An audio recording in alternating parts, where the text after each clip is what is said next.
Welcome to the A16z podcast. I'm Michael Copeland. How do you face down cancer?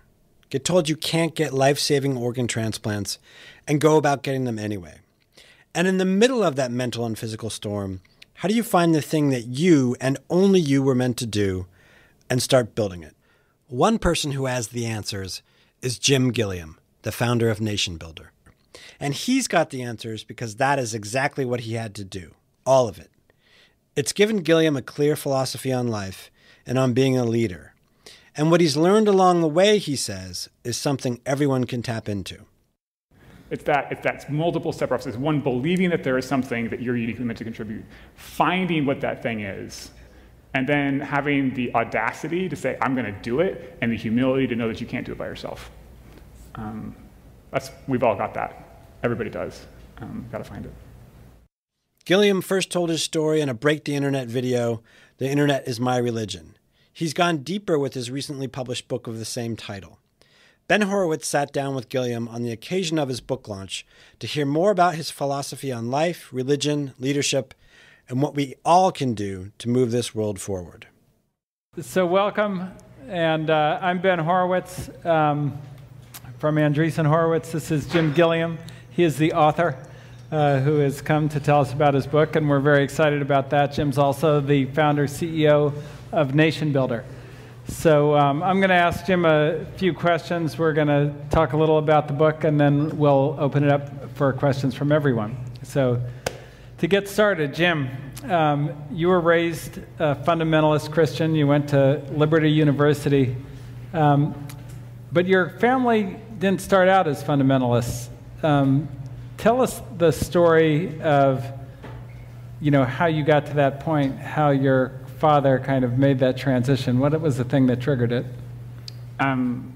So we lived when I was little, 3 or 4, we lived in upstate New York in Woodstock. And my dad worked at IBM. They had a big facility there in Kingston. And they launched this the IBM PC, the big answer to the Apple II computer. But they didn't have any software for it. So they had this big employee software program. It's kind of like crowdsourcing would be today, because it was all within the actual company, where they let any employee make software for the new PC, and then if it was good, they would distribute it and give royalties to the folks who were making it.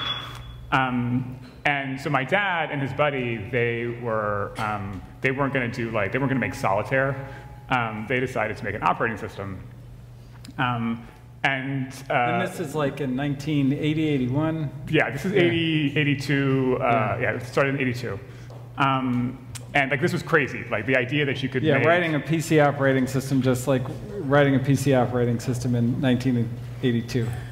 Yeah, from scratch. Right. Yeah, and one that did more than one thing at a time on this silly little stupid computer. Yeah, that could never do with multitasking, which didn't come out in PC operating systems for another 6 or 8 years after that. Yep. And they did it. It blew everybody away, and all of IBM, and they had a deal to distribute it. It was amazing. IBM was going to have their own operating system, and it was far superior to anything else on the market. They signed a deal to distribute it, and part of the deal was that my dad got this sweet gig out at Almaden Research Center, which was the new big research center down near San Jose. And the day that he was packing up to move all of us out there, me and my mom and my 2 sisters were already actually in San Jose. He was packing it up, and he gets a call from his buddy, finding out that IBM had just killed the deal. It was off, it was over, that's not going to happen. Why did they kill the deal? So they killed the deal because of IBM didn't want to mess up the relationship with this new guy, Bill Gates, or his company, Microsoft.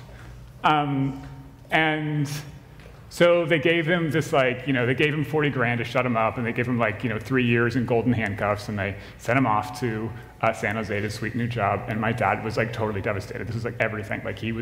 He's a creator. He built stuff. He just loved that so much. Probably even more devastated when he saw DOS. Yes.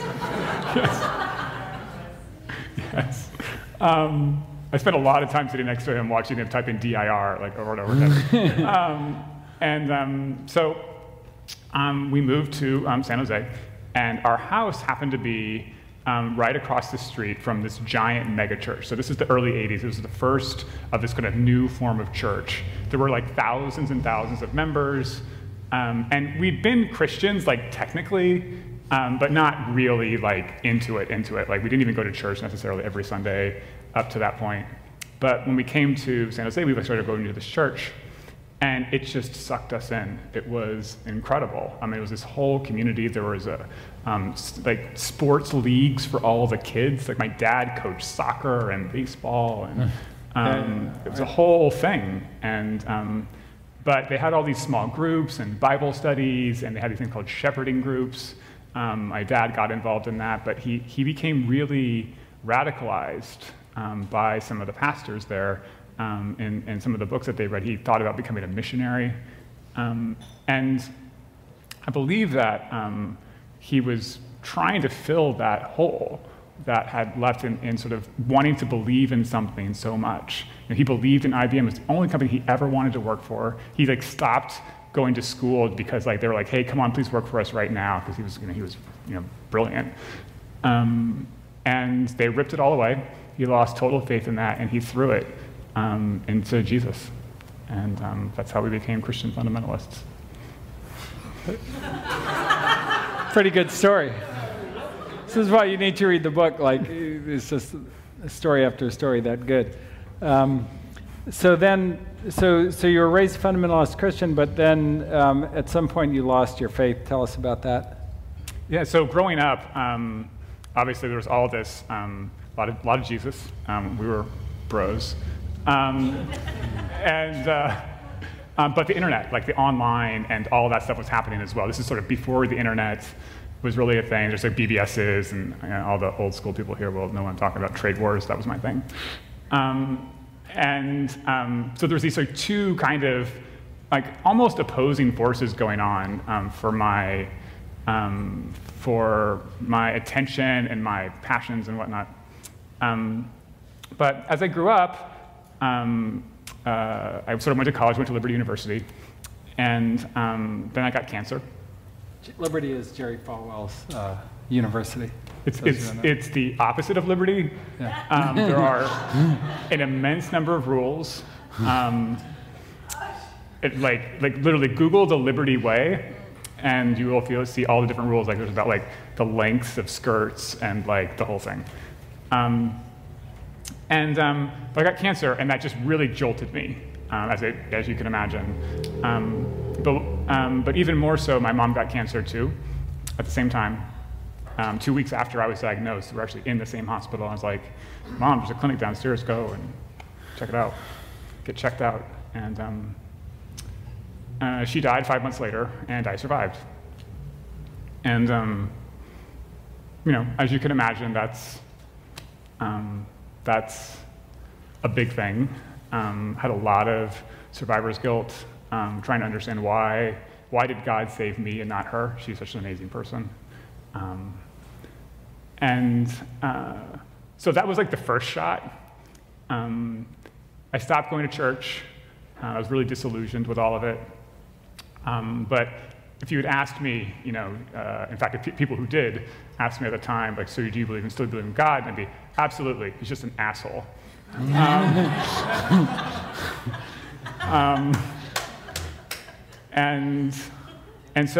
But then ultimately, after 9/11, fundamentalism really came to the fore.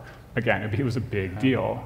So am I really a fundamentalist? It really didn't seem that far away what was going on, what brought this trade center down, what was causing all this struggle in the world.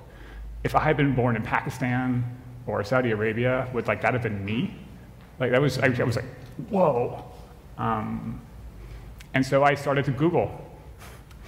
We had search engines now. I'd even worked at a search engine. I still hadn't figured out how to really use one, apparently. But I started Googling. It's like, oh, well, what is this Bible about? Who wrote it? Is this true? Because the thing about fundamentalism and how I was raised is that, our big belief is that the Bible is the inerrant word of God. That's actually the phrase, inerrant word of God, meaning everything in it was word for word correct. That comes from the Talmud, actually. Mm-hmm. Yeah.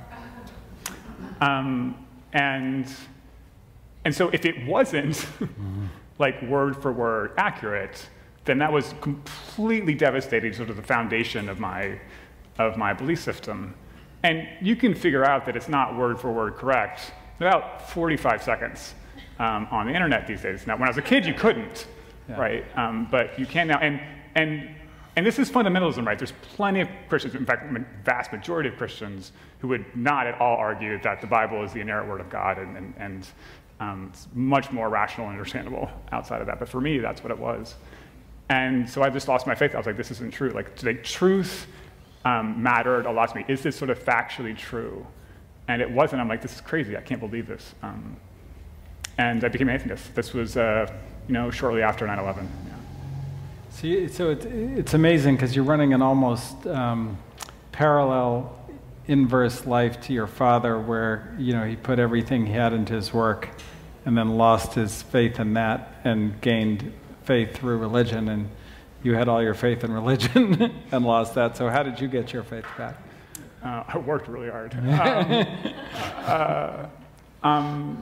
So like that experience in 9/11 turned me into an activist, and being an activist wasn't obvious how to do that back in 2001, 2002, but I was going to figure it out. I read a book by Michael Moore. It was called "Stupid White Men." I was like, this must be the answer. Must be in here. And there was this inset thing in one of the pages, and there was 10 steps to take back the country or whatever. And one of the things said, take over your local Democratic Party. Like his thesis was that it's all run by a bunch of old people, so if bring in sort of new people, then you can take over the whole thing and actually do some good with it, because it's it's the Democratic Party, you can do something with it, right? So I tried to do that, and it was just completely pointless. But at the same time, there was this new guy that was lighting up the internet. His name was Howard Dean. This is 2003. And I was like, okay, I got this meetup had sort of burst onto the scene. It was people coming together through the internet, in real life, to organize around political candidates. It just intuitively made sense to me. Move On really came onto the scene. Again, similar ideas, bringing people together over the internet to sort of make something happen. Again, intuitively, I got it. So I got really involved in this stuff. Eventually, I connected with a filmmaker. We started making movies and documentaries, and we used the power of organizing people and bringing people together through the internet to change the stories about what was going on in Iraq, what was going on with Fox News, and all of these things that we felt were really taking the country in this wrong direction. We were able to use people connected through the internet to have an impact there. And not really realizing it, I developed an immense faith in that power, but it didn't really come to, I didn't really get it until I needed a double lung transplant. So why did you need a double lung transplant? So the cancer treatments that I had actually cancer twice around the same time. And I'd had a bone marrow transplant and a bunch of chemo and a bunch of radiation. And it was 8-10 years later that all of those treatments had scarred my lungs to the point where I couldn't breathe. It's pretty unusual. Usually if that's going to happen, it happens within a year or two. But for me, it took a really long time. It took a really long time to figure out what was going on. So my lungs had to get replaced. But because I'd had cancer, it was very difficult for the transplant programs to justify giving me the lungs, because the likelihood that I would reject them and that they would waste a very precious resource on someone like me who couldn't really take advantage of it was too much. So they rejected me outright, said, nope, you're not a good candidate at all. And so I went on the internet and I blogged about it. I vented a lot. I threatened to register UCLA surgeons are pussies.com. And some of the folks who were reading my blog and sort of were following what was going on, one of them sent an email to UCLA and was like, what's going on? This is crazy. You're only doing easy surgeries. No wonder your statistics are so great. It's not okay. And a whole bunch more people did that. And eventually they let me come in. They brought me in for an appointment. We had to bust through so many different things to make it happen, but it was, again, the same story. People connected through the internet, people I didn't even know, people I would never even know, made it possible for me to live. And it was the realization that I physically could not live without two other people, like in my body. You can be pretty dense about things, but even I got that. I breathe through someone else's lungs while someone else's blood flows through my veins. So yeah, I have a new faith in the power of people connected, people I don't even know. I literally bleed and breathe that every day.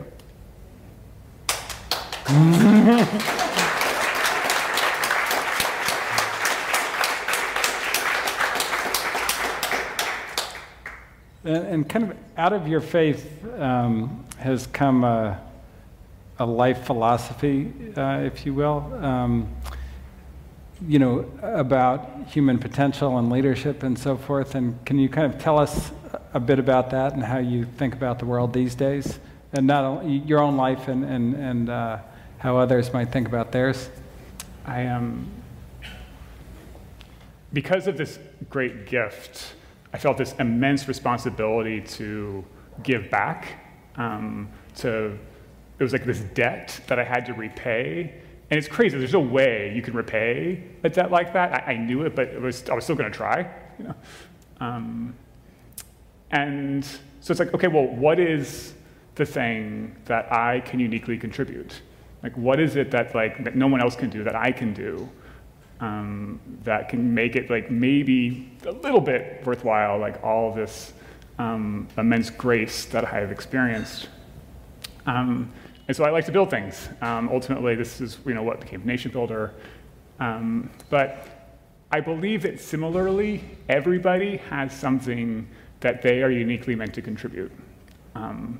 It is very difficult to figure out what that thing is. And in fact, it frequently changes over time. For me, it became sort of very clear that what I was meant to create is infrastructure for people to bring folks together on the internet to sort of make whatever it is that they want to make happen.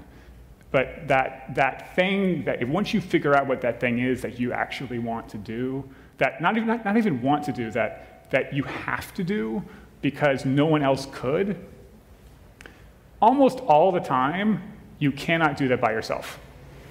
You need other people. And that can really suck, that realization. And it's only when you care about that thing so much that you have to make it happen, that you're willing to put up with all of the hardship that's involved in bringing other people to make it happen, that you're willing to do what it takes to be a leader. And that's the whole thing. It's that multiple step process. One, believing that there is something that you're uniquely meant to contribute, finding what that thing is, which for me is a lot about understanding your story and stuff like that. There's a whole set of stuff that we've tried to start to figure out there. Understanding what that thing is, and then having the audacity to say, I'm going to do it, and the humility to know that you can't do it by yourself. We've all got that. Everybody does. Got to find it. I'm fired. I gotta go start something.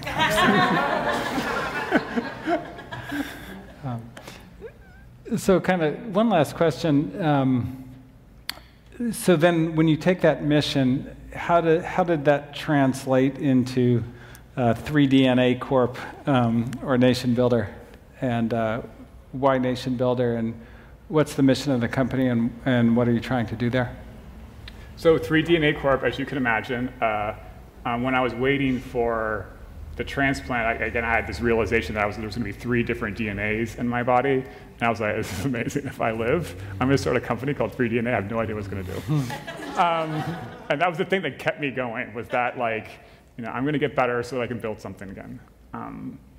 And that process started with like, okay, this idea of bringing democracy to democracy. That was like the idea after I got the transplant and Obama had gotten elected and stuff like that. And I didn't really know what that looked like, but I thought that there had to be something there that no one was really looking at. And I started working with a congressional candidate in New York on what I thought was like a campaign platform.